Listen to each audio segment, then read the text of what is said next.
What's up, you guys? Happy New Year to everybody. Hope you guys had a really awesome New Year. Hope you were safe. Here's to 2021 being a lot better than 2020 was. Probably the most excited I've ever been to post a video on the channel. Me and Steffi went through LA. We got to sit down with Justin Baldoni. If you don't know who Justin Baldoni is, he starred on Jane the Virgin. He directed the movie about CF 5 Feet Apart. He also directed the movie Clouds, which you can see right now on Disney+. If you've been following my channel for a while, then you will know, but if you haven't, so I did a reaction video to the trailer of 5 Feet Apart when I was admitted in the hospital due to my CF, giving me a rough time. I posted the video just for fun because I had nothing to do in the hospital, and it kind of blew up. Like, it got huge. Justin retweeted it. He got in contact with me, and we've been in contact ever since, and he's probably one of the nicest humans on the planet. But it's just every time I'm in LA, we're always kind of doing different stuff because he's super busy. But we managed to link up this time, and he was nice enough to block off a chunk of time to sit down with me and Steph, talk about CF, 5 Feet Apart, Claire Wineland. We cover a lot of topics here. Filming outside of Justin's place from a safe distance, so there may be a little bit of background noise in the background. I tried to cut out as much as I can, like cars passing, anything going on. My channel got really big off the 5 Feet Apart reaction video and just off of all the support that Justin and the studio showed me. So this video is really special to me. I got to finally thank him just for everything he's done for CF and for shining such a big spotlight on it. And we just have a really rad conversation. This kind of brings the whole 5 Feet Apart reaction videos and all the videos about the movie kind of full circle. And I really hope you guys enjoy this.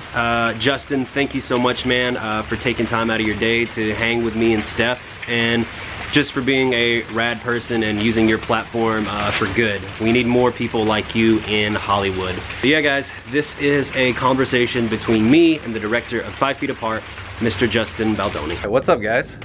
Me and Steffi are here in LA, and I'm hanging out with someone you all know very well. You have asked over and over if we were ever gonna hang out, if we were ever gonna meet.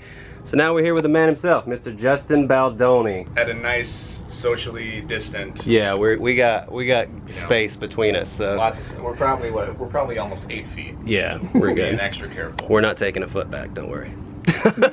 First, before anything, I just have to thank you. I finally get the chance to thank you in person, my friend, for just everything you did. Like, I know you had a lot of backlash that came with it, but dude, what you did for CF was just, I don't know, I don't think there's any possible way I can put into words just what it did, how much it meant, how much it helped me get through a very rough time. It was just amazing. So thank you, and obviously thank Claire. It was just, it all comes back to Claire, honestly. But it was a privilege, man.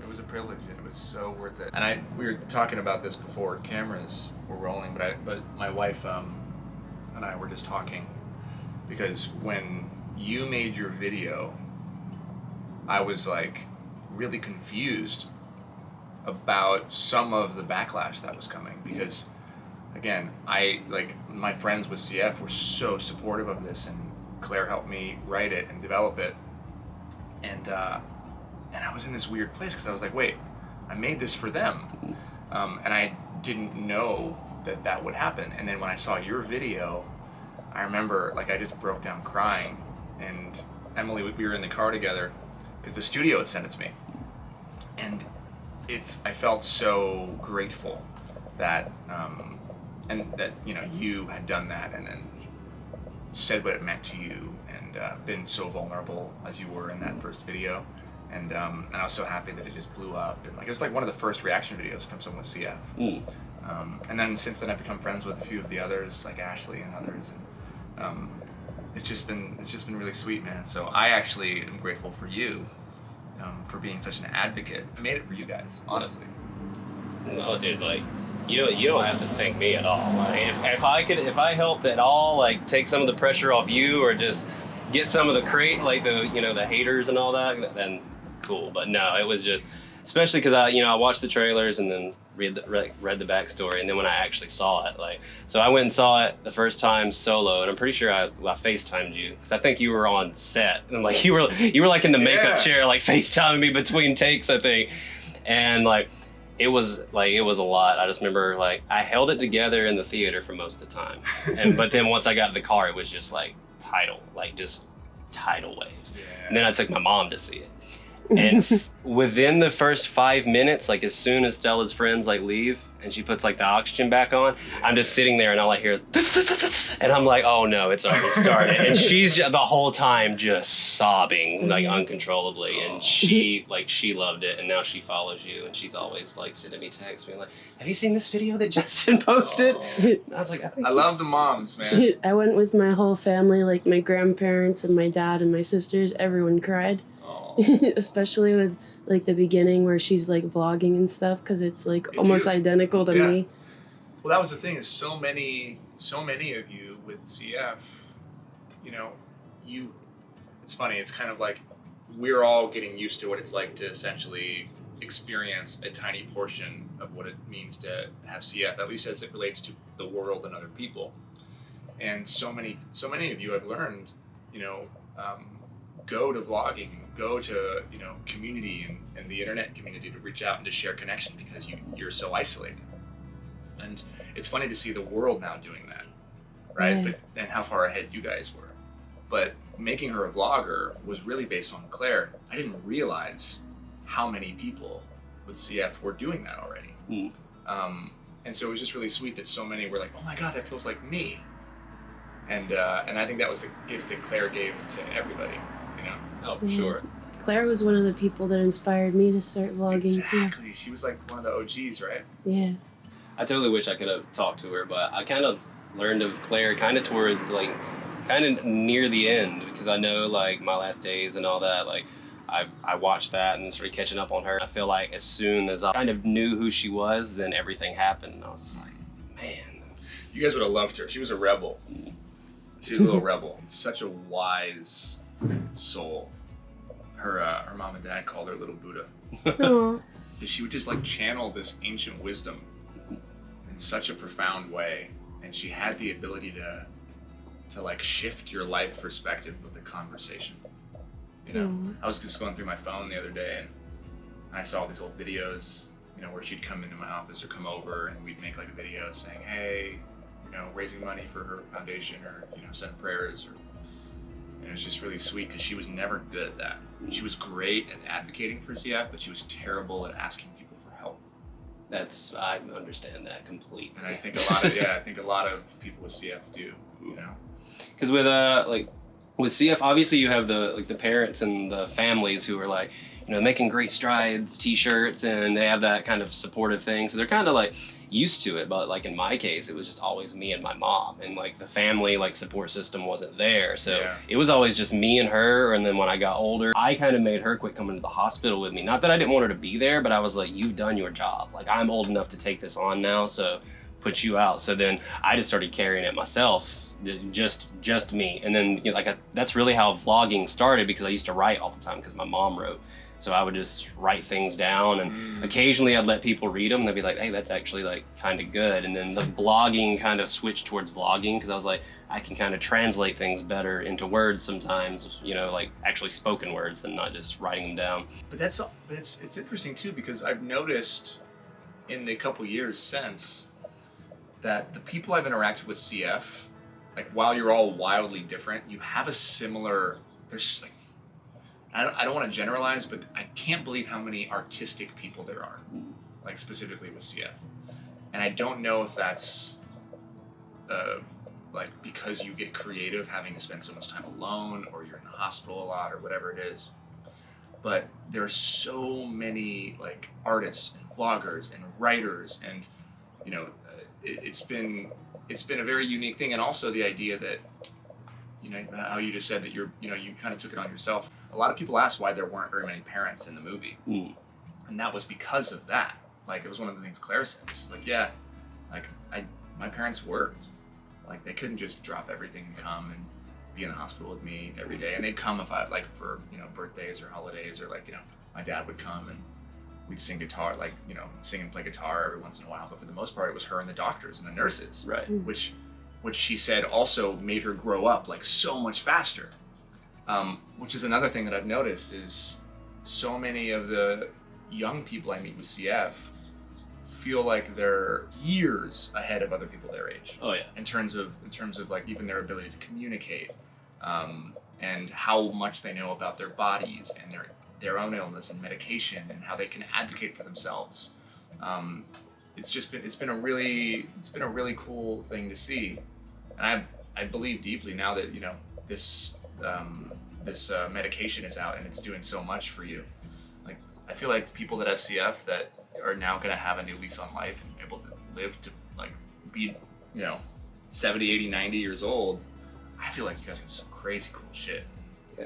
Dude, it's crazy because it's one of those things to where everything's kind of fixed now and you have all these opportunities and like the sky is the limit, but you spend most of your life, you don't live, it's not like a depressing thing, like, oh, I'm just waiting to die. But especially being in the CF community like I've been and being part of foundations and all that, you know, we used to hold like a 5K every year for the More Than Just Me Foundation. It was on the beach, so like a ton of CFers could come. They have like bandanas, so they stay like separated and all that.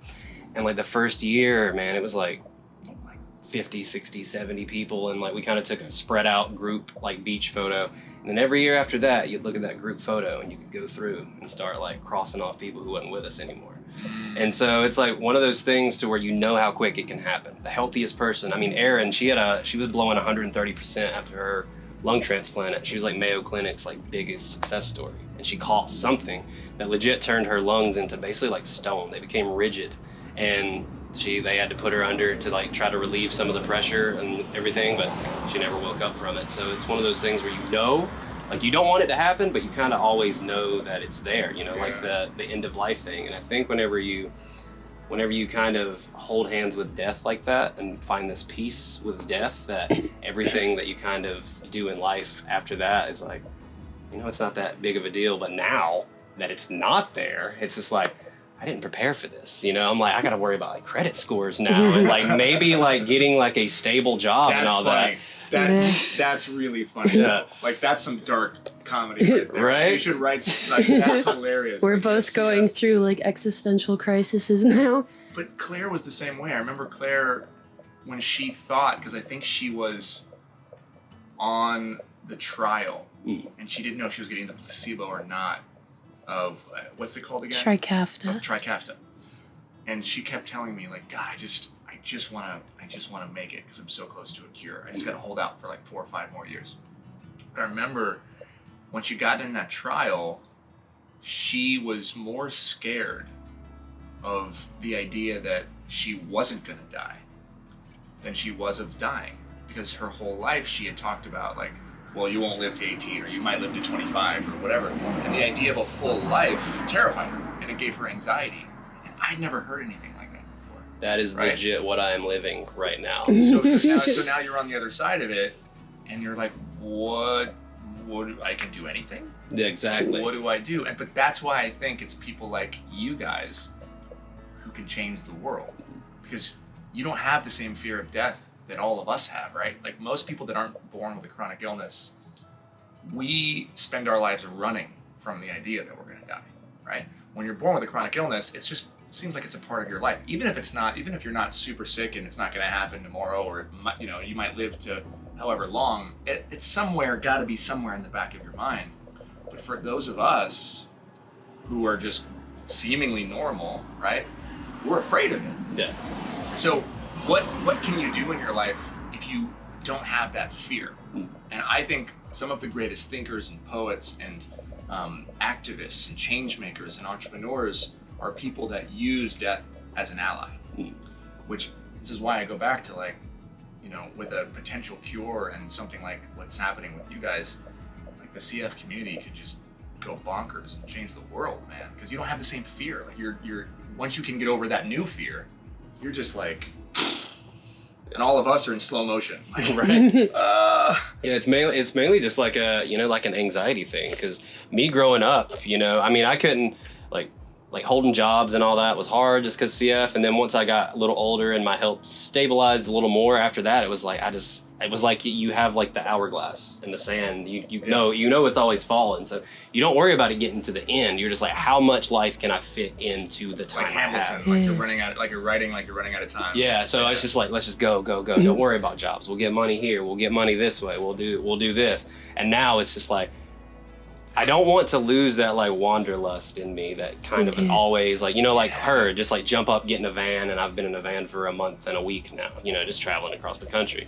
So I don't want to lose that, but then there's a part of me that's like, maybe, you know, you should like, you know, I got like a credit card. I'm working on my credit, and I'm like, I legit had to do a crash course in like how to build your credit. And I was like, wow, I'm 30 years old Googling this right now. I've really made it. What an incredible perspective though, man. Like it's legit a new life. Yeah. You know? And it is something, and I can only speak from knowing Claire and from our private conversations, but it is something that she both dreamed about and dreaded. Yeah. Like, so you're getting a chance to live what she couldn't in so many ways, which I'm sure has its own implications of like the survivor's guilt that comes from getting a chance to take the drug and having so many friends that didn't quite make it. It's all complicated. I'm sure it's complicated as fuck. Dude, it's like a Rubik's Cube of emotions where you're just like, you think you got it, and then you're just like, shit, nope, don't got it. But at the very least, you know, I don't know. I kind of feel like you guys have like a little bit of a cheat code now for the game of life, which is you're not afraid of death, and you know how to live in the moment, and that can teach all of us on the other side a lot. Yeah, because I like, you know, like the death thing, man. I'm like, I really sat down, and you become very accustomed to it from a very young age, which I think a lot of people don't realize. They think if you're like 6 or 7 in the hospital, you're not aware of death, you know, you don't grasp it, but you do. Yeah. Like when you hear code blues and you see, you know, people being wheeled off in gurneys and body bags from rooms and all this stuff, like that hits you. Like it hits you at a young age, and you know, I didn't even think about the implications of it till I got older. Doing that, like, you don't, when I got older and like the anxiety and the depression and things like that, I know that was rooted in that, because I used to like, I got to a point whenever I'd go in the hospital, I'd just be like, is this going to be the last time? You know, is this like, do I leave through the front door of the morgue? And eventually you get this weird peace about that, to where it's like, once you are not worried, like, I mean, I don't want to die. Like, you know, I've had my spats with like mental illness, and that's another thing. Like after, you know, my whole thing happened in my suicide attempt, you were actually the first person to text me. Like when I was sitting in the like the room and all that, after I kind of told them what all had happened, and they admitted me, like, you were the first text I got out of friends and anything. I was like, God, I love Justin. Such a good dude. So I appreciate that too. Oh man, I'm sorry you had to go through that.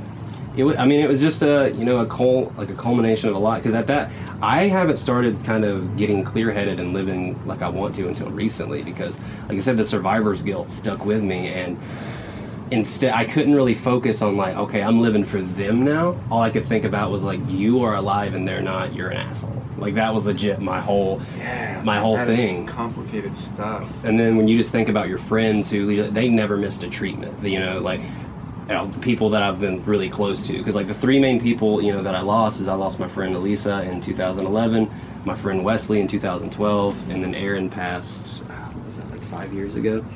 And so it just like, it came, and once she went, because she was like the indestructible, like Aaron's gonna live forever with her lung transplant, and then she passed, and I was just done. Like I just went over the edge, because I feel like I had been like holding things for so long and trying to be like the strong one for people. And then, you know, I've done so many Skype calls with people in the hospital, and I'm telling them, I'm just like, you know, just hang on, you're gonna be fine. But when you have medical knowledge and you've been around it as long as I have, you know in your heart they're not. It's like when Erin got put under to be intubated, I knew she wasn't coming back. And I did this thing where it was like the Erin effect, because Erin loved orphans. So after she passed, we did this thing called the Erin effect, to where she loved elephants. So you get like a stuffed elephant, a shirt that I designed, and we donated money towards like the orphans that, you know, she loved and all that. But I raised money for her after she passed by running, and it was like miles for Erin, you know, just running.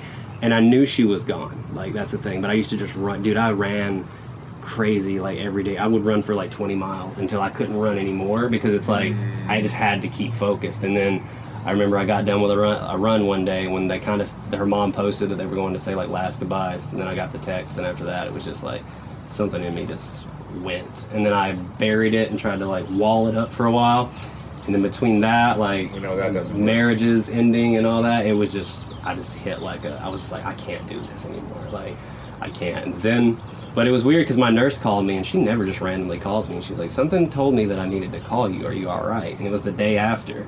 And I wasn't going to tell her, but then I just broke down and told her, and she was like, come in and we'll get you like treated. And that was like the best thing I've ever done. You know, I still struggle with it, but I've kind of had to learn, like, you can't mourn the dead until you're dead. You can't mourn the dead to death, basically. And I was on the way to doing that. So now it's just kind of like everything I do, because I mean, we've stopped at places and there'll be like these crazy like sunsets and all that, and I'm just like, shit, I wish they could see this. But in a way, you know, they are, because now that they no longer are attached to a physical body, they're literally everything now. You know, like this plant, you know, the sky, they're everywhere. And so I've kind of had to get to that point. But you know, it's still not easy. But it's never easy. You can have all the beliefs and perspective you want, man. But pain is pain, and loss is loss, and grieving is grieving. Yeah, we can't bottle it up as men, especially as men, right? You can't bottle that shit up. It's got to come out. Yeah, and that's, you know, like where I was raised, it's, you know, boys don't cry, like, you know, be manly. Yeah, exactly. But then being raised like just primarily by my mom, she wasn't like that, you know. I always tell people, I was like, I have way more estrogen than testosterone flowing through me thanks to my mom. I know. So, you know, I would just eventually, like with how I am, like I have to feel it. And if I don't like feel it immediately and try to bottle it up, it just comes out in like a ball of craziness. Yeah, that's very normal. Yeah. It's very normal.